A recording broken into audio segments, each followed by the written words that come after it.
ചെമ്പനീർ പൂവിൻ്റെ ഏറ്റവും പുതിയ വിശേഷങ്ങളിലോട്ട് എല്ലാവർക്കും സ്വാഗതം.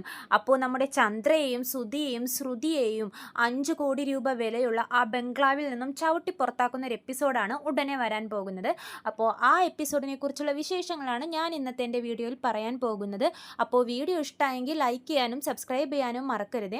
അപ്പോൾ 5 കോടി രൂപ വിലയുള്ള ബംഗ്ലാവ് സുധിയും ശ്രുതിയും കൂടി 3 കോടി രൂപയ്ക്ക് മേടിക്കുവാണ്. അവരതിൻ്റെ ഭയങ്കര സന്തോഷത്തിലാണ്. വിശ്വനാഥൻ എന്ന് പറഞ്ഞ ഒരു ആളാണ് സുധിയുടെയും ശ്രുതിയുടെയും മുമ്പിൽ ഓണർ എന്ന രീതിയിൽ പരിചയപ്പെടുന്നത്. അപ്പോൾ ഇയാൾ വീടിൻ്റെ ഡോക്യുമെൻസും കാര്യങ്ങളും എല്ലാം സുധിയെ കാണിക്കുന്നുണ്ട്. രണ്ടുപേരും അത് വായിച്ചു നോക്കിയിട്ട് നല്ലപോലെ കാര്യങ്ങളൊക്കെ മനസ്സിലാക്കുന്നുണ്ട്. പക്ഷേ ഈ വിശ്വനാഥൻ എന്ന് പറഞ്ഞ ഒരാൾ നല്ല ഒന്നാം തരം ഫ്രോഡാണ്. അത് തിരിച്ചറിയാനുള്ള കഴിവ് സുധിക്കും ശ്രുതിക്കും ഉണ്ടായിട്ടില്ല. അവർ ഇയാളുടെ ചതിക്കണിയിൽ വീഴുവാണ്. ഇയാൾ പറയുന്നുണ്ട് 5 കോടി രൂപ വില ചോദിച്ച് കുറേ പേര് വരുന്നുണ്ട്, 3 കോടി രൂപയ്ക്കാണ് പക്ഷെ ഞാനിത് വിൽക്കാൻ പോകുന്നതെന്ന് പറയുമ്പോഴേക്കും ശ്രുതി ചോദിക്കുന്നുണ്ട് അതെന്താ 3 കോടി രൂപയ്ക്ക് വിറ്റാൽ നിങ്ങൾക്ക് നഷ്ടമല്ലേ എന്ന് പറയുമ്പോഴേക്കും ഈ വിശ്വനാഥൻ പറയുന്നുണ്ട് ഹേയ് ഈ ബംഗ്ലാവ് പണിതത് ഞാൻ 2 കോടി രൂപയ്ക്കാണ്, അപ്പം 3 കോടി രൂപ എനിക്ക് ലാഭമല്ലേ. അത് മാത്രമല്ല വളർന്നു വരുന്ന ഒരു ബിസിനസ്മാൻ്റെ കയ്യിൽ ഞാൻ ഈ ബംഗ്ലാവ് ഏൽപ്പിക്കുള്ളൂ എന്ന് എനിക്ക് വലിയ നിർബന്ധമുണ്ട്. കാരണം അത്രയ്ക്കും കഷ്ടപ്പെട്ടിട്ടാണ് ഞാൻ ഈ വീട് വെച്ചത്. ഞങ്ങൾ ദുബായിലോട്ട് പോയി സെറ്റിലാവാൻ പോകുന്നതുകൊണ്ട് തന്നെ അവിടെ നിന്ന് ഞങ്ങൾക്കിത് മെയിൻറ്റെയിൻ ചെയ്യാൻ പറ്റില്ല, അതുകൊണ്ടാണ് വിൽക്കുന്നതെന്നൊക്കെയാണ് ഈ വിശ്വനാഥൻ ശ്രുതിയെയും പറഞ്ഞ് ബോധ്യപ്പെടുത്തുന്നത്. ഇവരത് വിശ്വസിക്കുന്നുമുണ്ട്. 3 കോടി രൂപ ഉടനെ തരാൻ പറ്റില്ല എന്ന് പറയുമ്പോഴേക്കും ഇവർ പറയുന്നുണ്ട് സാരമില്ല 50 ലക്ഷം അഡ്വാൻസ് ആയിട്ട് തന്നാൽ മതി, ബാക്കി നിങ്ങൾ ലോണിന് അപേക്ഷിച്ചിട്ട് 6 മാസത്തിനുള്ളിൽ എനിക്ക് തന്നാൽ മതി എന്നൊക്കെ പറയുമ്പോഴേക്കും ശ്രുതിയും സമ്മതിക്കുന്നുണ്ട്. അതുമാത്രമല്ല ഇയാൾ വേറൊരു ഓഫറും കൂടി ശ്രുതിക്കും കൊടുക്കുന്നുണ്ട്. 2 ദിവസം നിങ്ങൾക്ക് വീട്ടുകാരായിട്ട് ഇവിടെ വന്ന് താമസിക്കാം, 30 ലക്ഷം രൂപ നിങ്ങൾ എനിക്ക് എപ്പോൾ അഡ്വാൻസ് തരുന്നു അപ്പോൾ തന്നെ ഈ വീടിൻ്റെ താക്കോല് ഞാൻ നിങ്ങളെ ഏൽപ്പിക്കും, പിന്നെ ഇത് നിങ്ങളുടെ വീടാണെന്നൊക്കെ വിശ്വനാഥൻ പറയുമ്പോഴേക്കും അയാളുടെ പഞ്ചാര വാക്കുകളിൽ ഇവർ വീണു പോവാണേ. അത്രയ്ക്ക് സന്തോഷത്തിൽ വീട്ടിൽ ചെന്ന് ഇവർ ഈ കാര്യം അവതരിപ്പിക്കുമ്പോഴേക്കും ചന്ദ്ര അതിനേക്കാൾ അപ്പുറത്തെ സന്തോഷമാണ്. കാരണം വലിയകാട്ട ബംഗ്ലാവ്, അതും ഹിൽ ടോപ്പിൽ. ചന്ദ്ര സന്തോഷം കൊണ്ട് തുള്ളിച്ചാടുവാണ്. എത്രയും പെട്ടെന്ന് ആ വീട്ടിലോട്ട് പോയി കണ്ടാൽ മതി എന്നാണ് ചന്ദ്രയുടെ മനസ്സിൽ. അങ്ങനെ ശ്രുതിയും ഈ വീടൊക്കെ കറങ്ങി കണ്ടിട്ടുണ്ടായിരുന്നു. അവർക്ക് ഈ വീട് ഇഷ്ടപ്പെടുന്നുണ്ട്. 50 ലക്ഷം രൂപയിൽ 5 ലക്ഷം രൂപ ഏതെങ്കിലും ദൈവത്തിൻ്റെ അമ്പലത്തിൻ്റെ നടയിൽ വെച്ചിട്ട് തന്നാൽ മതിയെന്ന് ഈ വിശ്വനാഥൻ പറയുന്നുണ്ട്. അപ്പോൾ അതനുസരിച്ച് ശ്രുതിയും കൂടി ഒരു അമ്പലത്തിലോട്ട് പോവാണ്. 5 ലക്ഷം രൂപ ദൈവത്തിൻ്റെ സാന്നിധ്യത്തിൽ കൊടുക്കാൻ വേണ്ടിയിട്ട്. പക്ഷെ അവിടെ വെച്ച് കുറേ ശകുനങ്ങളൊക്കെ എല്ലാം ഇവർക്കെതിരായിരുന്നു. അപ്പോൾ രേവതിയുടെ അമ്മയൊക്കെയുള്ള ഈ അമ്പലത്തിലാണ് ഇവർ പോകുന്നത് തുക കൊടുക്കാൻ വേണ്ടിയിട്ട് 5 ലക്ഷം രൂപ. അപ്പോൾ ഇവർക്ക് എല്ലാം സാഹചര്യങ്ങളൊക്കെ ഇവർക്ക് പ്രതികൂലമായതുകൊണ്ട് തന്നെ രേവതിയുടെ അമ്മയും പറയുന്നുണ്ട് മോനെ ഇന്നത്തെ ദിവസം ശരിയല്ലെന്ന് തോന്നുന്നു, ഈ പൈസ കൊടുക്കണ്ട, ഇന്ന് വേറൊരു ദിവസത്തേക്ക് മാറ്റിക്കൂടെ എന്ന് ചോദിക്കുമ്പോഴേക്കും ശ്രുതിക്കും അത് ശരിയാണെന്ന് തോന്നും. കാരണം ഇന്ന് നടന്നതെല്ലാം അയാളുടെ ദിവസത്തിൽ മോശം കാര്യങ്ങളായിരുന്നേ. അപ്പോൾ ശ്രുതിയും പറയുന്നുണ്ട് ശ്രുതി നമുക്ക് വേറൊരു ദിവസം ഈ പൈസ കൊടുത്താൽ പോരെ വിശ്വനാഥൻ സാറിനെന്ന് പറയുമ്പോഴേക്കും ശ്രുതി പറയുന്നുണ്ട് ശ്രുതി എന്തൊരു അന്ധവിശ്വാസിയാ, അങ്ങനെയൊന്നുമില്ല, നമുക്കിപ്പോൾ തന്നെ വിശ്വനാഥൻ സാറിന് ഈ 5 ലക്ഷം രൂപ ഏൽപ്പിക്കാം എന്ന് പറയുമ്പോൾ വിശ്വനാഥനാണെങ്കിൽ അതിൻ്റെ അപ്പുറമാണ്. എത്രയും പെട്ടെന്ന് ഇവരുടെ കാശ് മേടിച്ച് മുങ്ങാൻ നിൽക്കുവാണ് ഇവർ. വിശ്വനാഥൻ സാർ പറയുന്നുണ്ട് അമ്പലത്തിലല്ലേ ഇപ്പോൾ ഈ പൈസ തരുന്നത്, ഇവിടെ എന്ത് ദോഷം വരാനാ, നിങ്ങൾ ധൈര്യമായിട്ട് ഈ പൈസ തന്നോളൂ എന്നൊക്കെ പറഞ്ഞ് 5 ലക്ഷം രൂപ സുധിയുടെ കയ്യിൽ നിന്ന് മേടിക്കുന്നുണ്ട്. ബാക്കി അഡ്വാൻസ് തുക എത്രയും പെട്ടെന്ന് വീട്ടിലെത്തിച്ച് തരണം എന്നും വിശ്വനാഥൻ സാർ പറയുന്നുണ്ട്. അങ്ങനെ ശ്രുതിയും സന്തോഷത്തിൽ 5 ലക്ഷം കൊടുത്തു, ഇനി ബാക്കി 45 ലക്ഷം കൊടുത്താൽ മതിയല്ലോ. ആ ഒരു സന്തോഷത്തിൽ തുള്ളിച്ചാടി വീട്ടിൽ പോയിട്ട് വിവരമൊക്കെ പറയുന്നുണ്ട്.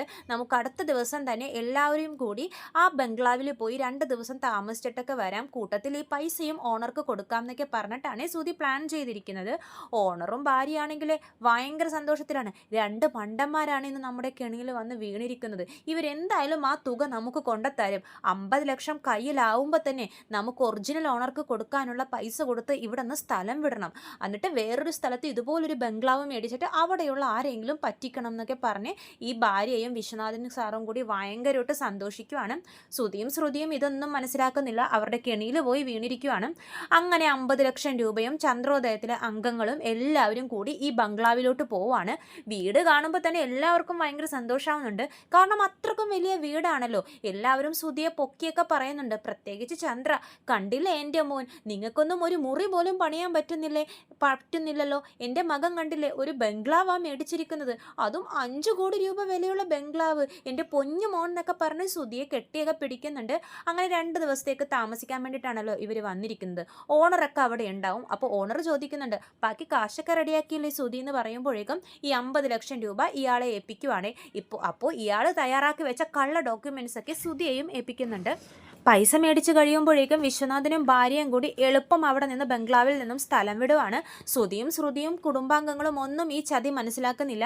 അവരവരുടെ സ്വന്തം വീടായി കരുതി ആ വീട്ടിൽ അങ്ങനെ താമസിക്കുവാണ്. അങ്ങനെ ഒരു ദിവസം കഴിയും. രണ്ടാമത്തെ ദിവസം ആകുമ്പോഴേക്കും രാവിലെ ഒരു കാറ് വന്ന് നിൽക്കുവാണ് ഈ ബംഗ്ലാവിൻ്റെ മുമ്പിൽ. അപ്പോൾ എല്ലാവരും നോക്കും, ഇതാരാ ഈ കാറിൽ? അപ്പോൾ ആ കാറിൽ നിന്നും ഇറങ്ങുന്ന ആളോട് ചന്ദ്രയും ശ്രുതിയൊക്കെ ചോദിക്കുന്നുണ്ട്, ആരാ, എന്ത് വേണം എന്നൊക്കെ ചോദിക്കുമ്പോഴേക്കും അയാൾ ചോദിക്കുന്നുണ്ട്, നിങ്ങൾ ആരാന്ന് ചോദിക്കുവാണ്.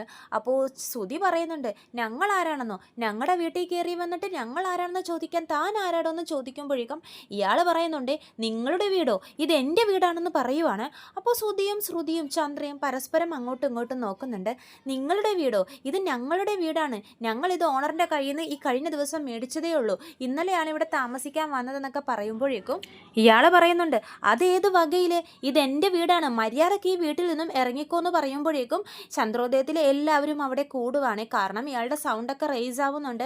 അപ്പോൾ സച്ചിയൊക്കെ ചോദിക്കുന്നുണ്ട്, സാർ നിങ്ങൾ ആരാ, കണ്ട ഭയങ്കര മാന്യനെ പോലെ ഉണ്ടല്ലോ എന്ന് പറയുമ്പോഴേക്കും ഇയാൾ പറയുവാണ്, ദേ എൻ്റെ വീട്ടിൽ കയറിയിട്ടാണ് നിങ്ങളൊക്കെ താമസിക്കുന്നത്, അപ്പോൾ നിങ്ങൾ ആരാണെന്ന് ഞങ്ങളോട് പറയാന്നൊക്കെ പറയുവാണ്. അപ്പോൾ സച്ചി പറയുന്നുണ്ട്, ഈ വീടിൻ്റെ ഓണർ വിശ്വനാഥൻ സാറ് ഈ വീട് ഞങ്ങൾക്കിപ്പോൾ വിറ്റു, 2 ദിവസമായി വിറ്റിട്ട്, ഇതിപ്പോൾ ഞങ്ങളുടെ വീടാണെന്ന് പറയുമ്പോഴേക്കും ഇയാൾക്ക് ദേഷ്യം വരുന്നുണ്ട്. നിങ്ങൾക്ക് എന്താ ഞാൻ പറഞ്ഞത് മനസ്സിലാകുന്നില്ലെന്നുണ്ടോ, ഞാൻ പോലീസിനെ വിളിക്കണമെന്നൊക്കെ ചോദിക്കുവാണ്.